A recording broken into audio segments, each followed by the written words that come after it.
Welcome to Red Bears News Now. My name is Chuck. Thank you for tuning in tonight. We will be not getting into the deadly floods in France, but we'll rather be talking about something more important. For tonight's special, we brought in two experts to discuss two things very important to us: conflict and emotions. Let's begin. Thanks for having me, Chuck. Today we're going to talk about conflict. Now, before we actually talk about conflict, we need to actually know what it means. So conflict is an expressed struggle between at least two interdependent people who perceive incompatible goals, scarce rewards, and interference from other people's goals. Boom. Chuck, thank you for having me. Andrew, that's great information, or whatever.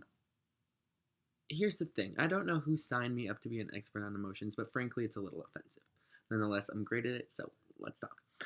Emotions, a relatively brief state of arousal which has positive or negative valence and which activates the body to respond in some way. When you're sad, you cry. When you're happy, you laugh, right?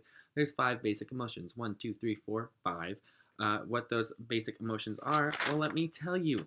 They are anger, joy, fear, sadness, and disgust. Got it? Thank you, gentlemen, for that basic background information. But Andrew, could you tell us more about functional and dysfunctional types of conflict? Functional conflict is beneficial conflict characterized by communication that is respectful, cooperative, and focused, which results in the resolution of a problem and the strengthening of a relationship. Please cut the video.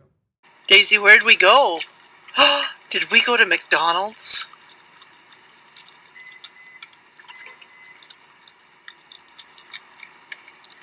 Cool. No. Daisy gets hers first. Why does Daisy get hers first? Because Cooper eats his too fast. That video is a great example of functional conflict. Now, this was functional conflict because both dogs wanted the ice cream, but the second dog waited his turn. Now let's turn and take a look at dysfunctional conflict. Dysfunctional conflict is an expressed struggle between at least two interdependent people who perceive incompatible goals, scarce rewards, and interference from the other person in achieving goals. Now let's take a look at this clip.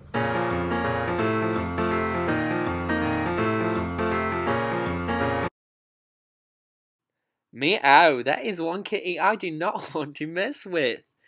Alright, Kyle, so we got to learn from Andrew all about the different forms of conflict. Could you take us through some of the different forms of emotions and how they work for us?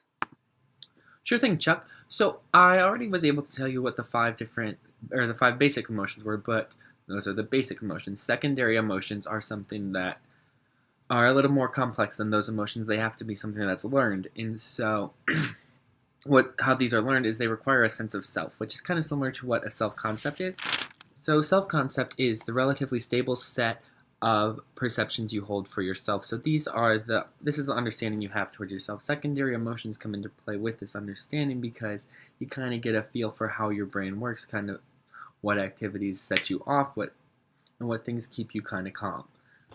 Emotions are interesting because they happen inside your head, but they also happen outside of your body. And so a basic example of this is crying and tears, how the liquid will flow from your eye, but it's kind of more complex than that.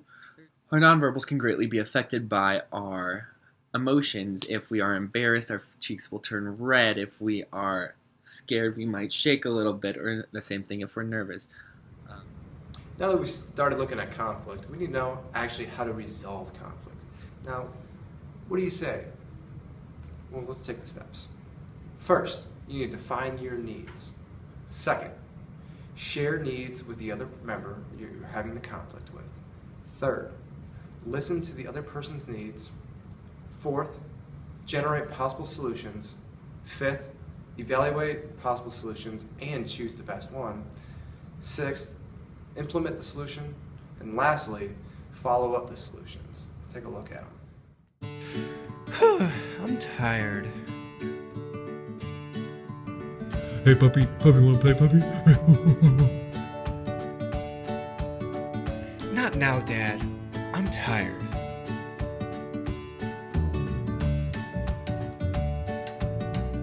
Oh, come on. I want to play, puppy. Let's go play. No. I need to take a puppy nap. Well, what if we play now for 5 minutes and then you go to sleep? Well, how about we go to sleep now, and I promise to play with you later. Okay, puppy. I'll go, you go sleep, and get me when you wake up. Okay, Daddy, I'll get you later.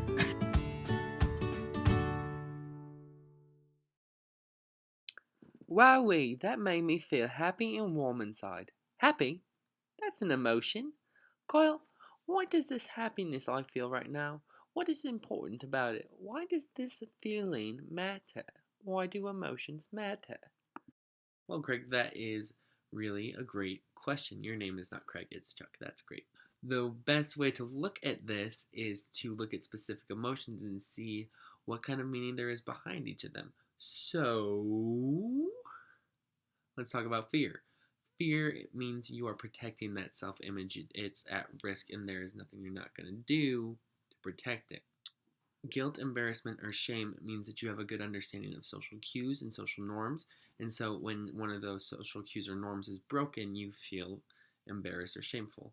And so with anger, you are confronting someone. You are asserting your power and showing your status against someone else's power and status. And sometimes you're correcting another person. Happiness, which is what you're feeling, is important, especially in conflicts. It opens the doors for positive energy to exist and to move things forward. Kyle, are you saying there could be a tie-in between conflict and emotions? Andrew, I'm sure you agree with me when I say that happiness is really important when solving a conflict, but conflicts are usually solved through having understanding of emotions or emotional intelligence. Emotional intelligence is when you have the ability to understand your emotions so well that you become aware of the feelings and emotions of others around you, and you can appropriately identify those. Emotional intelligence gives you the ability to communicate about your feelings. So in a conflict, when you are feeling upset with someone for the way they are behaving, your emotional intelligence gives you the ability to directly communicate that in a proper and appropriate way. Interesting thought, Kyle. Well, we really had great conversation from both gentlemen today. Thank you so much for being here. But this project only has to be 8 minutes, so we are done here. Till next time.